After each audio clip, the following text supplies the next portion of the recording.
సార్వత్రిక ఎన్నికలకు సమయం దగ్గర పడుతోంది. ఈ నేపథ్యంలో ఏపీలో అన్ని ప్రధాన పార్టీలు ఇప్పటికే అభ్యర్థులను ప్రకటించాయి. అభ్యర్థులు ప్రచార కార్యక్రమాలు సైతం మొదలుపెట్టారు. ఇక ఈ క్రమంలో వచ్చే ఎన్నికల్లో పోటీ చేసే అభ్యర్థుల జాబితాపై ఏపీ కాంగ్రెస్ కసరత్తు పూర్తి చేస్తుంది. ఇందులో భాగంగా నిన్న ఏఐసీసీ చీఫ్ మల్లికార్జున ఖర్గే నేతృత్వంలో కాంగ్రెస్ సీఈసీ సమావేశం నిర్వహించింది.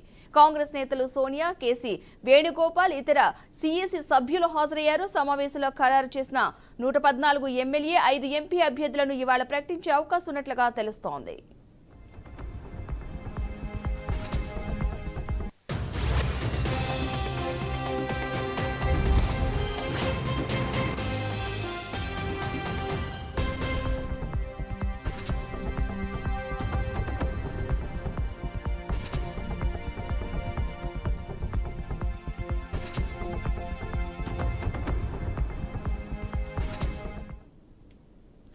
సార్వత్రిక ఎన్నికలకు సమయం దగ్గర పడుతున్న కొద్దీ ఈ నేపథ్యంలో ఏపీలో అన్ని ప్రధాన పార్టీలు ఇప్పటికే అభ్యర్థులనైతే ప్రకటించాయి. ఇక అభ్యర్థుల ప్రచార కార్యక్రమాలు సైతం మొదలుపెట్టారు.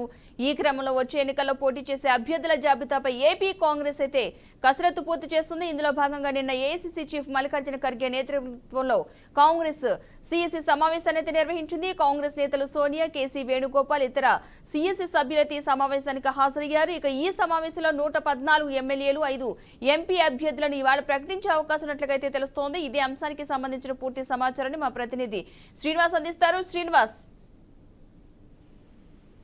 షర్మిల ఈ రోజు మధ్యాహ్నం ఇడుపులపై చేరుకోనున్నారు. అక్కడ వైఎస్ఆర్ ఘాట్ వద్ద నివాళులు అర్పించి అక్కడ నుంచి ఆమె ఏదైతే కడప లోక్సభ నుంచి పోటీ చేస్తూ ఉన్నారో ప్రచారం చేసే అవకాశం ఉంటుంది. మరో పక్క నుంచి ఈ రోజు మధ్యాహ్నం 2 గంటలకు ఆవిడ మీడియాతో కూడా మాట్లాడినటువంటి నేపథ్యం ఉంది. అయితే మీడియాతో మాట్లాడే నేపథ్యంలో ఇప్పటి వరకు కూడా ఆంధ్రప్రదేశ్ సంబంధించి సార్వత్రిక ఎన్నికలకు సంబంధించి జాబితా ఏదైతే అభ్యర్థుల జాబితా ఏదైతే సిద్ధం చేశారో దాదాపు 114 మంది ఎమ్మెల్యే అభ్యర్థులు, అదేవిధంగా 115 ఎంపీ అభ్యర్థుల స్థానాలను ఇప్పటికే ఖరారు చేయడం జరిగింది. అయితే దీనికి సంబంధించి నిన్ననే ఏఐసీసీ సమావేశం కూడా ఏర్పాటు చేశారు. సమావేశంలో ఆంధ్రప్రదేశ్ లో పోటీ చేయబోతున్న అభ్యర్థులు ఎవరున్నారో అభ్యర్థులందరూ లిస్టు కూడా పూర్తిగా ఫైనల్ చేయడం, అంటే ఇప్పటి వరకు 114 మంది ఎమ్మెల్యేల లిస్టును కూడా ఫైనల్ చేయడం జరిగింది. అందులో కడప నుంచి ప్రధానంగా వైఎస్ షర్మిల పోటీ చేస్తున్నారు. సీనియర్ నాయకులు ఎవరైతే ఉన్నారో కాంగ్రెస్ లో ఉన్న పల్లవరాజు కావచ్చు, ఇతర నాయకులు ఎవరైతే ఉన్నారో వీళ్ళందరూ కూడా మా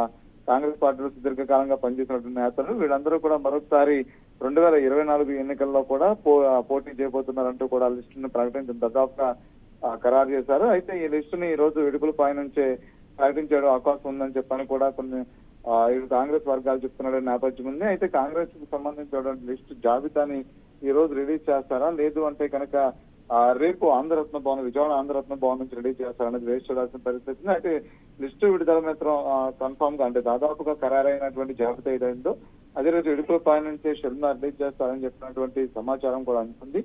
లేని పక్షంలో కనుక ఆమె కడప నుంచి పోటీ చేస్తున్నారు కాబట్టి ఇడుపులపై వైఎస్ఆర్ ఘాట్ వద్ద నివాళులు అర్పించి ప్రచారం ప్రారంభిస్తారు అనేటువంటి సమాచారం కూడా ఉంది. ఏదైనప్పుడు కూడా కాంగ్రెస్ కు సంబంధించి 2024 సార్వత్రిక ఎన్నికల పోటీ జరిగి